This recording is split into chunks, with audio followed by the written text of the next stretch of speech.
Market में ऐसी कई स्टॉक्स हैं जिनकी कोर बिजनेस की वैल्यू से ज्यादा पैसा उनके पास कैश और इन्वेस्टमेंट्स में पड़ा होता है। मतलब अगर कंपनी का मार्केट कैप 5000 करोड़ है तो 2500 करोड़ से ज्यादा तो सिर्फ बैलेंस शीट पे कैश और इन्वेस्टमेंट्स में बैठा हुआ है। ऐसे स्टॉक्स एक स्ट्रेटेजिक मोड भी लेके आते हैं क्योंकि कैपिटल डिप्लॉयमेंट काफी स्मार्टली हो सकता है। आज हम बात करने वाले हैं ऐसे ही 3 स्टॉक्स के बारे में जो कि कैश और इन्वेस्टमेंट हैवी कंपनीज हैं। Without further ado let's begin.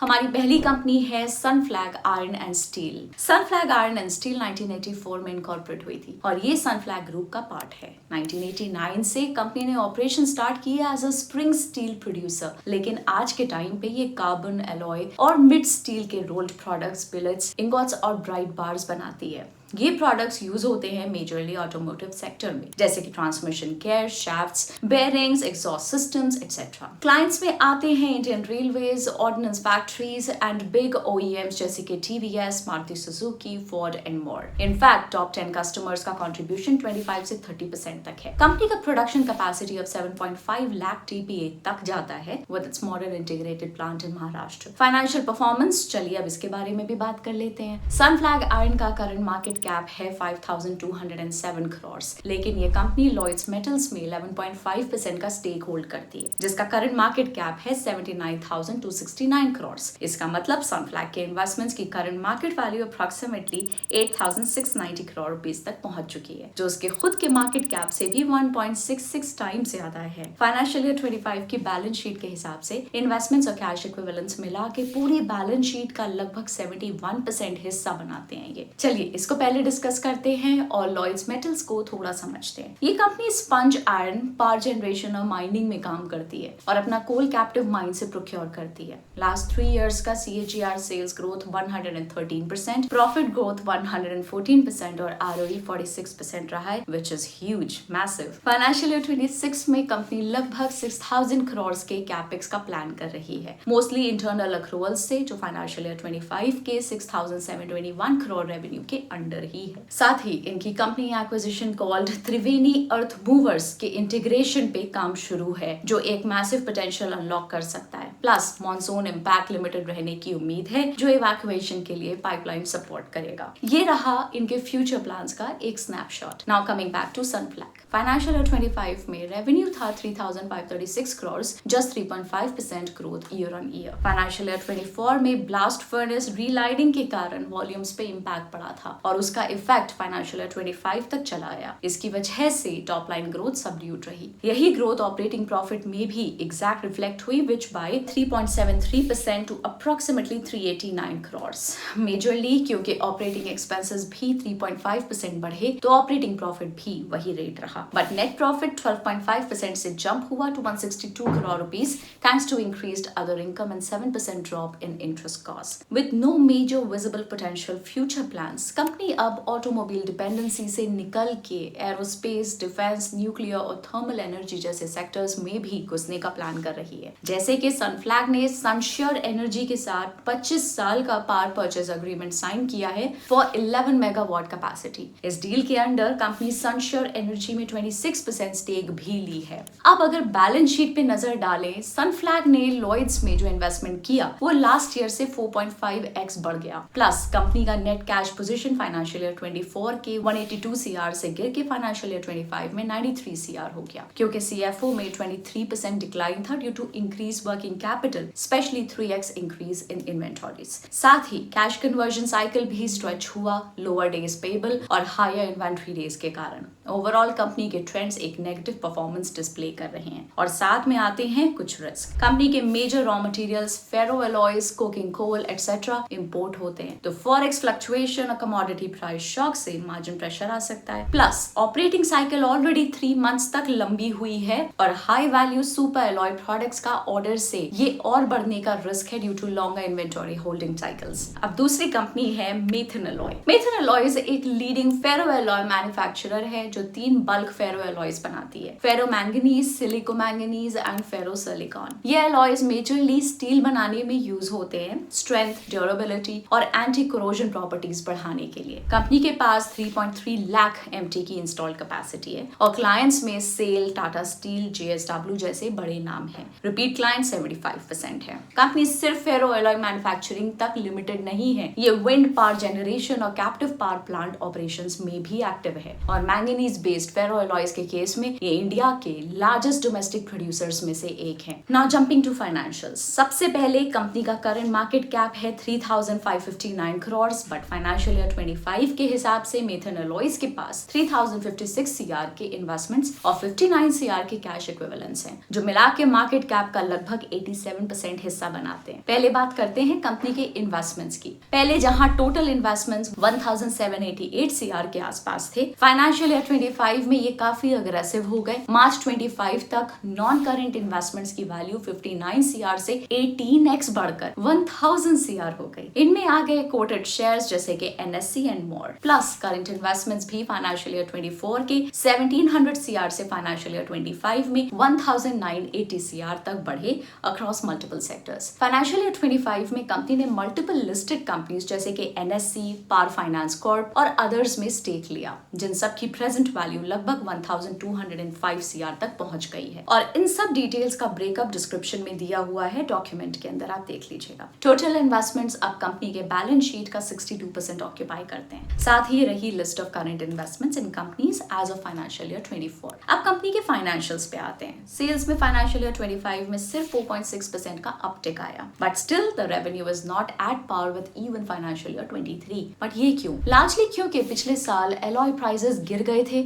और सेल्स वॉल्यूम भी 5% तक कम हुई थी। एक्सपोर्ट शेयर भी 8% से गिर के 4% हो गया। इसका इम्पैक्ट फाइनेंशियल ईयर 25 तक भी प्रोलॉन्ग्ड रहा, but on a positive side operating profit 52% से ऊपर गया और मार्जिन्स भी 7% से 10% तक इंप्रूव हुए। ये कैसे हुआ? Well, expenses almost flat रहे, especially cost of material consumed और employee benefit expenses ने डाउनफॉल दिखाया 6% and 18% respectively। लेकिन रियल गेम चेंजर था अदर इनकम, जो इन्वेस्टमेंट्स के रिवैल्यूएशन और गेन्स के चलते 2 साल में 10x तक बढ़ गया। फाइनेंशियल ईयर 25 में कंपनी की अदर इनकम 2x हो गई। इसी वजह से नेट प्रॉफिट एक साल में 80% तक जंप कर गया to 631 CR despite muted sales growth. अब कंपनी का फाइनेंशियल ईयर 25 से 27 में मेजर कैपेक्स प्लान नहीं है, except 50 CR renewable energy projects के लिए, जो इंटरनल लिक्विडिटी से फंड किया जाएगा। और तो और इनके बाइनी हैड यूनिट को फरवरी 25 में एमएसपीसीबी ने कंप्लायंस इशू के चलते टेम्पोरेरली बंद कर दिया था, लेकिन मार्च 25 में रेवोकेशन के बाद ऑपरेशंस रिज्यूम हो गए। प्लस कंपनी रियल एस्टेट में भी एंट्री ले चुकी है। फरवरी 25 में एलॉयज बिल्डर्स के साथ 73 सीआर डील हुई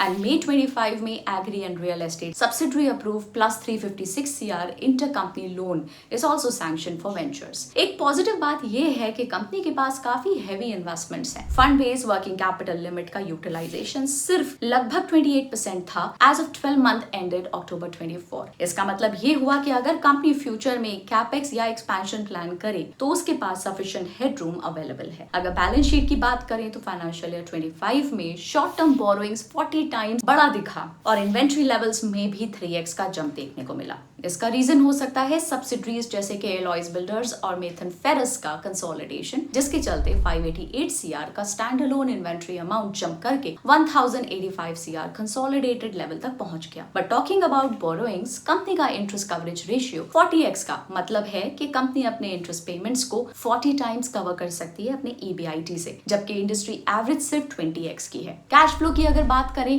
तो नेट कैश फ्लो 61% इंप्रूव हुआ है, लेकिन अंदर का पिक्चर थोड़ा कॉम्प्लेक्स है। सीएफओ नेगेटिव से पॉजिटिव हो गया और सीएफओ बाय एबिटा रेशियो -3.5 से 0.28 तक इंप्रूव हुआ। इसका मतलब है कि कंपनी अब अपने एबिटा को कैश में कन्वर्ट करने लगी है, important metric for a working capital heavy business like Maithan alloys. ये इंप्रूवमेंट मेजरली आया due to reduce receivables by 8.4x plus an 84% increase in working capital changes और इंक्रीज पेबल मैनेजमेंट के चलते। Even though investing cash flow 591 CR तक गिर गया due to major investments company ने 568 CR का फ्रेश बोरोइंग इनफ्लो भी secure किया एज वी डिस्कस्ड। अब इन्वेंट्री तो इंक्रीज हुई ही थी, तो इन्वेंट्री डेज 2.7x तक बढ़ गए और कैश कन्वर्जन साइकिल भी 188 डेज से जंप करके 374 डेज हो गई, जो वर्किंग कैपिटल स्ट्रेस को हाईलाइट करता है। और साथ आ गए कुछ रिस्क। पहला, मैंगनीज अलॉयज के प्राइसेस शार्पली गिर गए, more than raw material cost fall, जिसकी वजह से मार्जिन्स पे प्रेशर आया।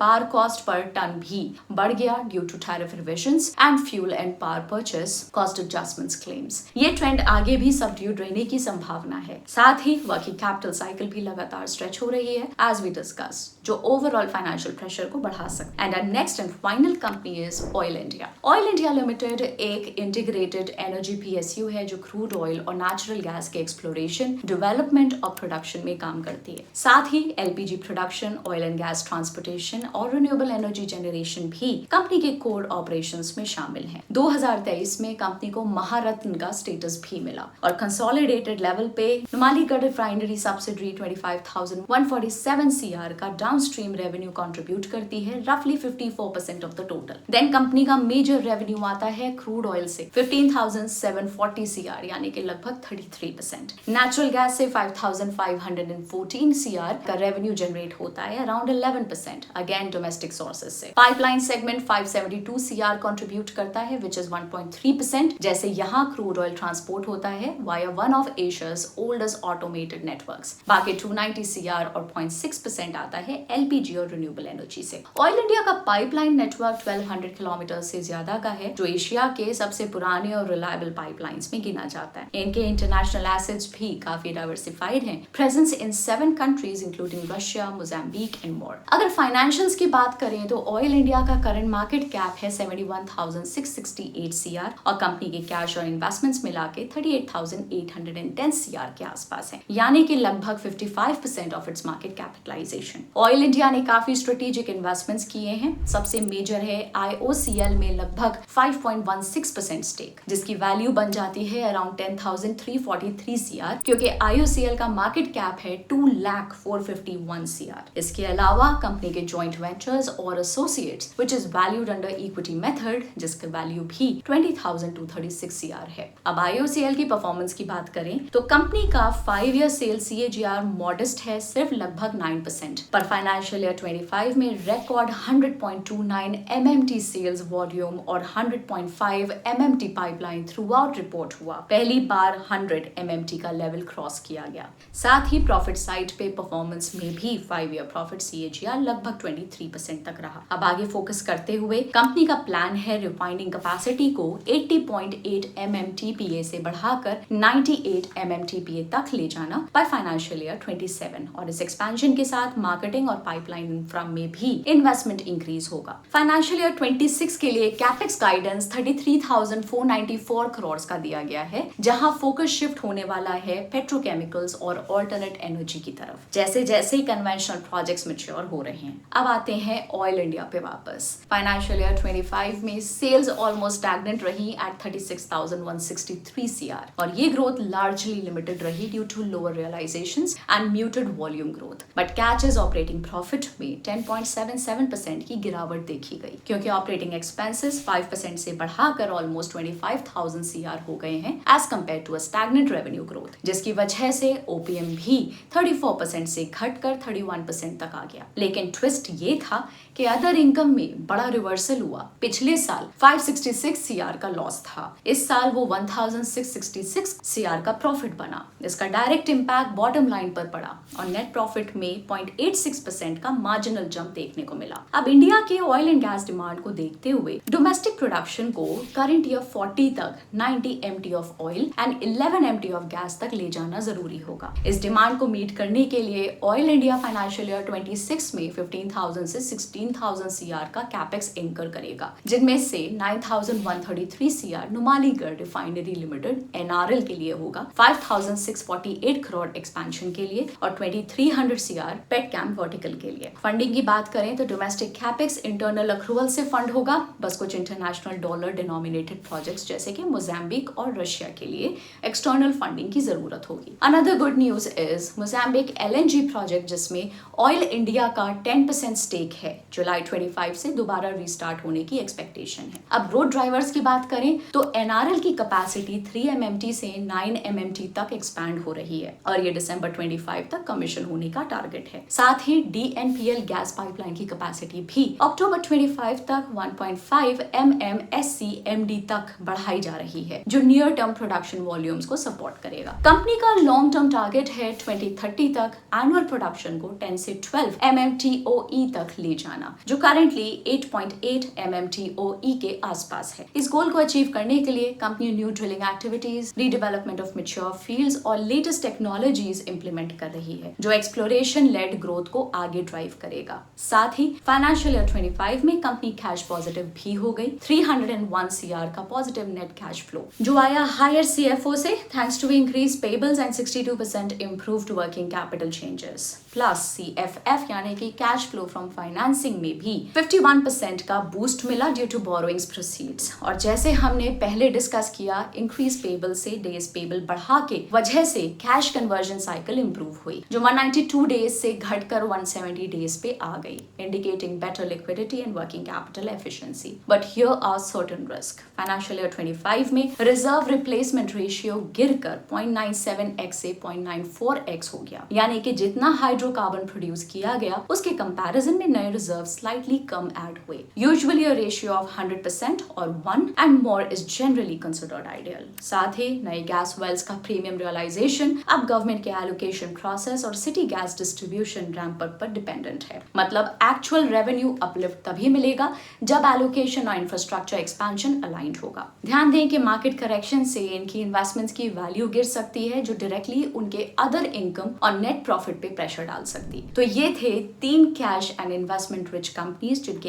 एसेट्स और इन्वेस्टमेंट्स ही इनके मार्केट कैप का आधा या उससे ज्यादा हिस्सा बनाते हैं। लेकिन जैसे हर इन्वेस्टमेंट में रिटर्न काफी मैटर करता है, वैसे ही ये पैसा कहाँ लगाया जा रहा है ये भी क्रूशियल है। अब बताएं आपको किस कंपनी का पोटेंशियल और प्लान ज्यादा प्रॉमिसिंग लगा। कमेंट करके जरूर बताएं। वीडियो पसंद आया हो तो इसको लाइक करें और ऐसे ही ब्रेकडाउन्स के लिए सब्सक्राइब जरूर करें। I'll see you in the next one. Bye bye.